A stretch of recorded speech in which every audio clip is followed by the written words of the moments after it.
สบายดีทุกคน ตอนนี้เบาไทยบ้านนอกกลับมาที่หมู่บ้านชนบทคือเก่านี่หมู่บ้านที่บรรยากาศงามพี่น้อง การหารายได้ของชาวบ้านก็คือหาดอกแคมขายตากดอกแคมขายหรือว่าหาดอกแคมมาเฮ็ดไม้พลอยขายพี่น้องตามตลาดตามเมืองเนาะนี่คือบรรยากาศหมู่บ้านเพิ่นบรรยากาศดีดีพี่น้องเอ้ยใช้ชีวิตแบบบ้านๆเนาะตอนนี้เบาไทยบ้านนอกกับสาวมอมสแนลเนาะยูทูบเบอร์แล้วก็เบาน้อมพามวลเนาะสิพา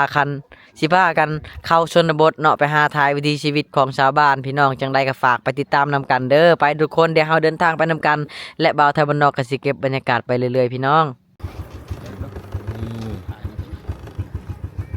ทุกคนเพิ่นกำลังรีดอกแคมเนาะเอามาตากนี่โอ้โอ้นะคือคนพิการ แม่น เมื่อตกเนาะ แม่นเลยนี่ทุ ส ก วย คน งามพี่น้อง ธรรมชาติช่วยงาม มีปูปลาอยู่บ่เนาะ แมน บางคำถาม นี่คือหนทางไปหมู่บ้านเพิ่นเด้อ ไปแต่ละหมู่บ้าน เข้าไปนี่ก็ยังมีหมู่บ้านไปเรื่อยๆได้พี่น้อง เดี๋ยวเฮาไปรับส้มน้ำกันเนาะ สาว สามมอมซาแนลเนาะนี่โอ้โหยเบิ่งเกินซานเพิ่นเนาะ ดานของเขาประมาณนี้พี่น้องนี่ดอกแคมเนาะ แมน จำดังของเขา แมนนี่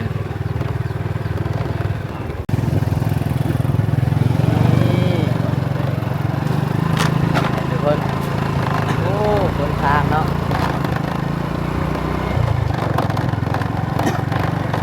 ตายไปเลยได้นี่ได้ ไปเลยคนทางจ้างกันดานขนาดบ่คนทางโอ้เบิ้งคนทางตายของดำรถกันรถพอดี ตายกองดองตายกองดอง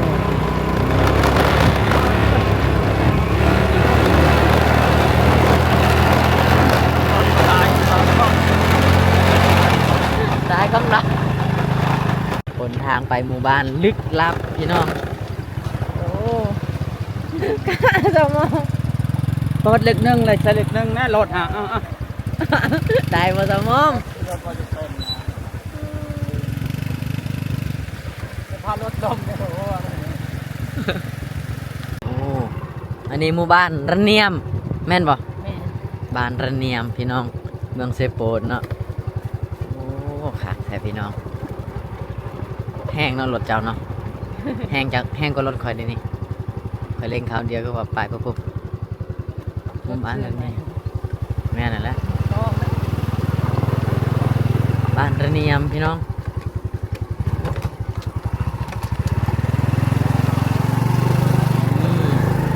โอ้มีแต่เงินราคาใหญ่ว่ะ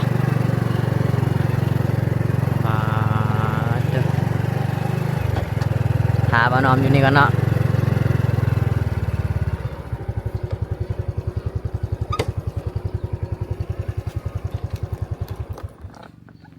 โอ้มาเฉย ทุกคนอันนี้คือหมู่บ้านยังสาวมอมสาวนอมสาวมอม บานละเนี่ยม บ้านละเนียมเนาะพี่น้องเมืองเซโปนแขวงสวรรณเขตพี่น้องป้าดบรรยากาศหมู่บ้านเฮือนซานเนาะก็สิประมาณนี้เนาะกะบางเฮือนก็มีหลังใหญ่แล้วก็บางเฮือนก็มีหลังน้อยก็มีเนาะทุกคนเนาะอืมเดี๋ยว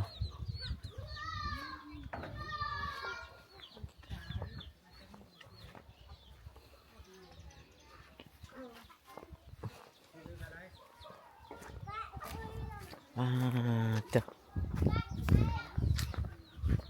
โอ้กกมะขามกกใหญ่เลยตัวnhà tạm vềบ่จะไม่ยังบ่nhà tạm đó ít ớt ănบ่น่าจานนะ อันนี้ และอันพี่น้องโอ้เด็กน้อยขึ้นกกบักขามป้าดคือเก่งนะวะพี่น้องโอ้บ บ่าวไทยบ้านนอกคิดว่าลิงเนาะบ่ได้แม่นเด้อพี่น้องนั่นคือเด็กน้อยขึ้นมาเอามะขามเนาะโอ้ลงแล้วโอ้กว่าทิ้งบรูพิวอีกนี่เก่งขนาดโอ้ เราขึ้นมาเอามะขามนี่แล้วก็น้องๆเพิ่นเก็บอยู่หลุมเนาะดังไม่จอนกะฮะดัดมือไหมบ่โอ้ ดื้อคักขนาดเนาะแซงจังได๋ล่ะโอ้พี่น้องผู้ใดในขี้ดื้อคือเพิ่นเนาะตอนยังน้อยมาเบิ่งคลิปนี้เด้อขี้นอดตอนยังน้อยเลยเนาะเฮาก็บ่ต่างจากเพิ่นแหละตอนยังน้อยๆก็ขึ้นกกใหม่เก่งปีนขึ้นกกใหม่อ๋อ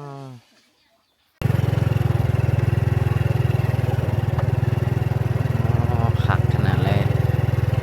มีแต่อันนั้นเนาะนอแคมเนาะมันดอกแคม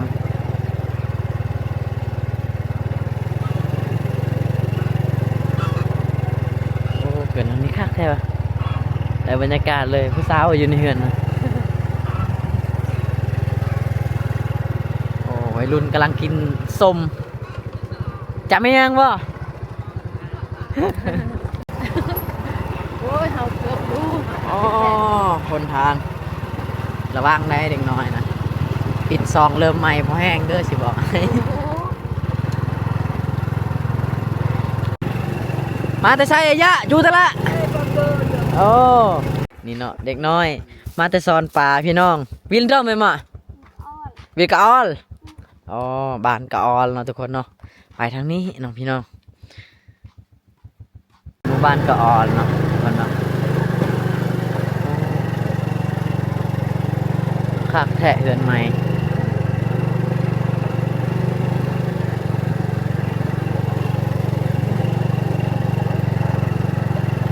นี่นะเพิ่นกำลังจัดงานเนาะพี่น้องงานระเปิบหรือว่างานข้าวดำพี่น้องเนาะประมาณนี้แหละของชาวบ้านแต่บ่ฮู้ว่าตอนนี้นะเพิ่นเริ่มจัดวิธีหรือว่าตีกลองแล้วหรือยังเนาะทุกคน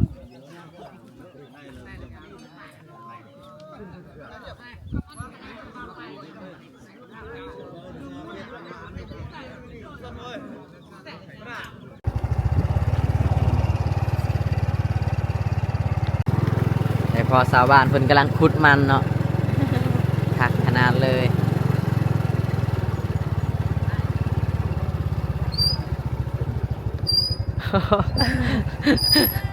นี่คือดอกแคมพี่น้องเนาะโอ้หมู่บ้านนี่ดอกแคมหลายเนาะเพิ่นก็เลยว่าเก็บมาขายให้เวียดเอามาตากเนาะเอามาตากแห้งแล้วก็เฮ็ดไม้พลอยพี่น้องอ๋อนี่พี่น้อง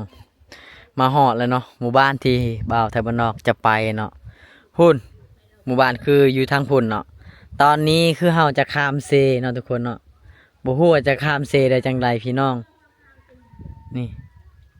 โอ้ตายแหละนี่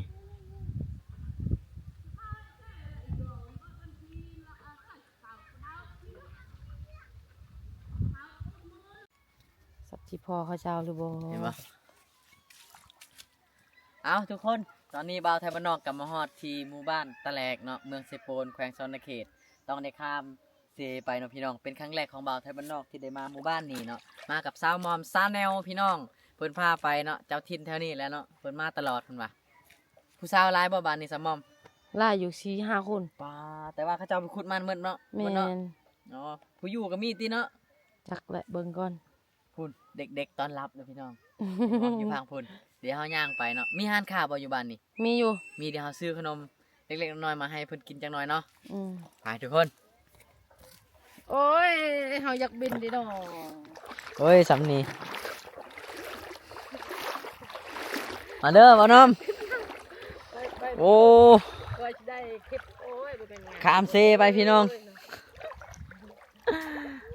โอ้นี่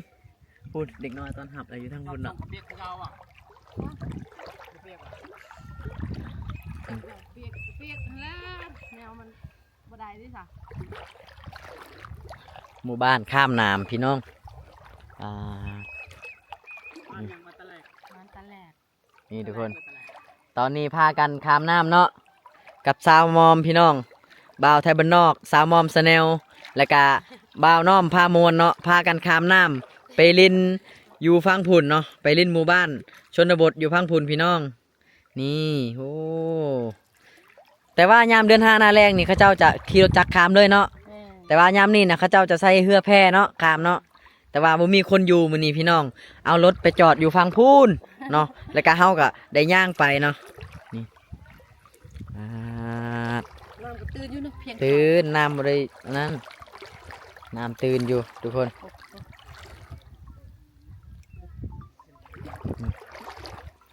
ไปทุกคนเด็กน้อยกำลังตอนหับเนาะโอ้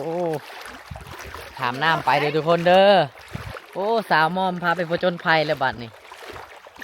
สู้ โอ้พุ่นเนาะแพเนาะ ๆ ปกติเพิ่นถ้าผู้ใดอยากเอารถจักรดักข้ามไปหมู่บ้านนี่ก็ต้องใส่แพเท่านั้นเนาะพี่น้องเดี๋ยวซูมให้เบิ่งเนาะอันนี้แพเนาะแพที่เพิ่นข้ามรถจักรเอาแหละข้ามได้บ่พี่น้องมองนี่เลิกเนาะแต่ว่าทางก้างนี่มีแต่ขี้ทรายเด้อทุกคนเด้อ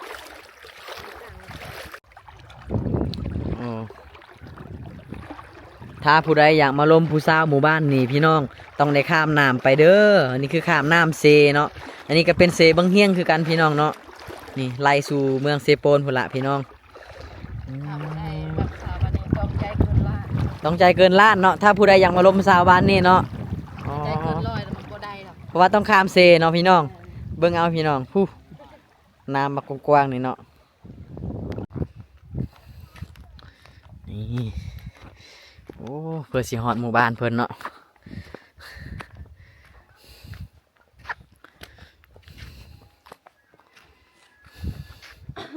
หมู่บ้านข้ามน้ำเซโอ้อันนี้คือเฮือนศาลบ้านซองของเพิ่นเลยพี่น้องเด้อ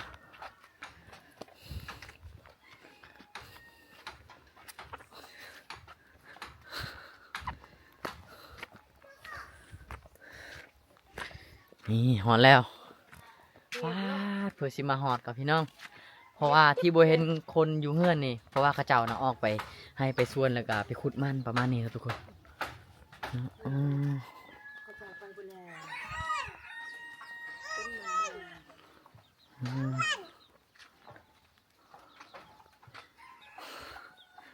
มันสวนโอ้กำลังลงแต่เฮือนเนาะโอ้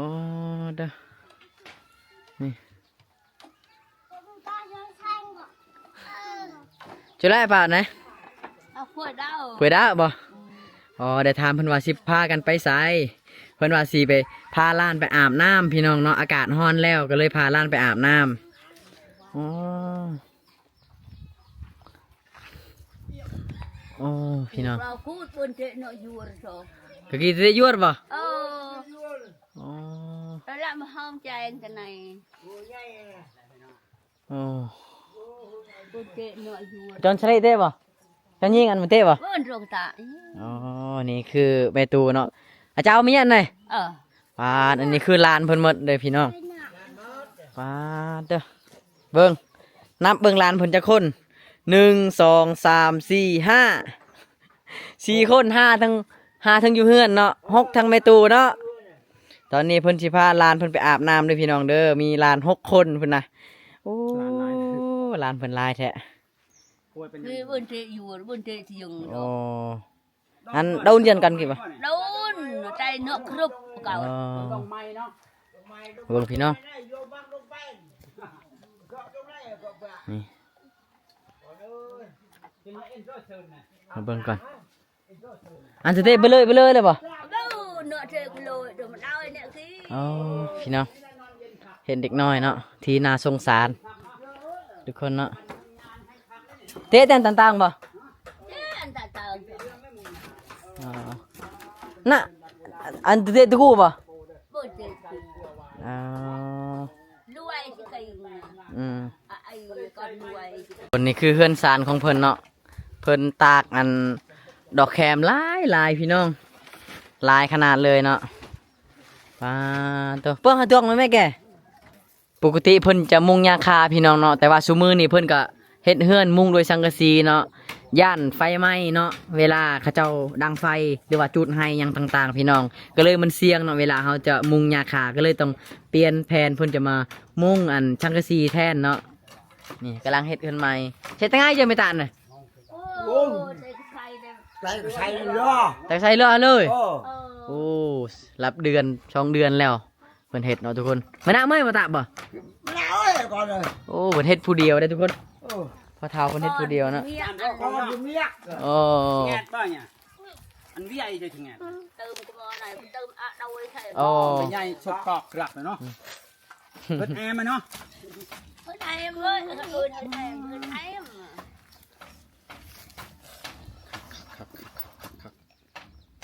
โอ้ย ใช่หนาบกวน สแงดบ่สแงดบ่สแงดตะบน ละบนลานขามาจี ให้เขาเจ้าดิ พอเราลงอ่ะเอ้ยทำถ้วยอ่ะถ้วยสิฮะเอาแชมน้ำมาแชมมาลำเนาะ แข่งแข่งน้ำเลย แชมตัวดิ คนก่อนเออ อมไม่เด้อ ไว้ต้องกิน อมให้มัน มองนี่เป็นมองตำเข่าเนาะของชาวบ้านเนาะชาวมอมเนาะอยู่ใส่หันขาอยู่ใส่ไปพุ่น พักขนาดเลย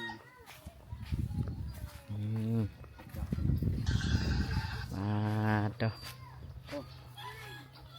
คักขนาดเลยเหือนซานแบบงามๆอยู่แบบสบายๆพี่น้อง เพื่อนมันนี่ก็งามเลยเนาะเสาใหม่อย่างเลยเนาะมีเสาครับ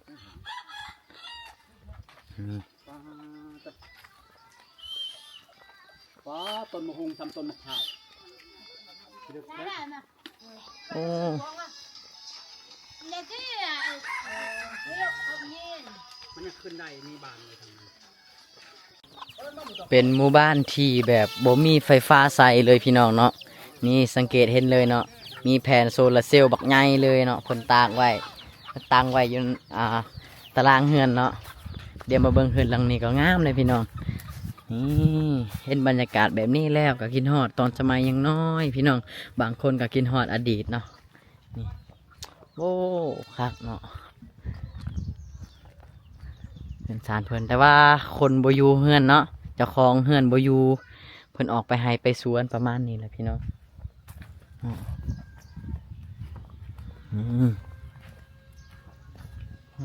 เด้อเพิ่นมุ่งด้วยอันไม้เนาะเพิ่นตัดเป็นแผ่นแล้วก็เอามาเฮ็ดเป็นสังกะสีเนาะทุกคนที่แรกบ่าวไทยบ้านนอกคิดว่าเป็นผู้ชายเนาะที่แท้ผู้หญิงเนาะมักใช่ไหมเนาะนาดเมืองไหมวันเราฮะหมออ้นหมออ้น ข้าวไปข้าวเจ้า เ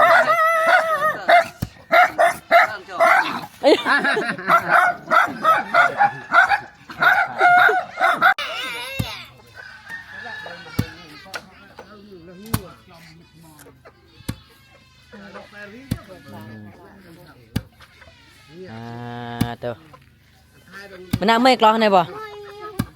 มันน่าเมื่อยจะไล่ปีไม่ปลาล่ะปีอย่างปลาชะไรเมื่อยกลองได้อ๋อแม่เพิ่นไปให้แล้วเพิ่นน่ะตำข้าวซอยแม่เนาะตอนนี้แม่เพิ่นยังบ่ทันมาแต่ให้เทื่อพี่น้องเพิ่นจะตำไว้แล้วก็มาไว้เนาะแล้วก็นึ่งข้าวทาแม่กินเนาะประมาณนี้นะทุกคนนี่คือเด็กน้อยอยู่ในเขตชนบทเนาะเช็คกระหม่อมไหมบ่เช็คกระหม่อมไหมตะรังบ่ น่าจะ5-6 ปี ก้อนนั้นบ่ เจ้า เจ้าอ๋อบ่จักอายุเนาะแต่ฮู้จักชื่อตัวเองอยู่แต่บ่จักอายุตัวเองประมาณนี้นะทุกคน นายลูกที่ไหนมา ตอนนี้บ่าวไทยบ้านนอกกับบ่าวนอมได้ซื้อขนมให้สาวหมอมเป็นคนแจกเนาะแจกให้เด็กน้อยของหมู่บ้านอ๋อจ้ะ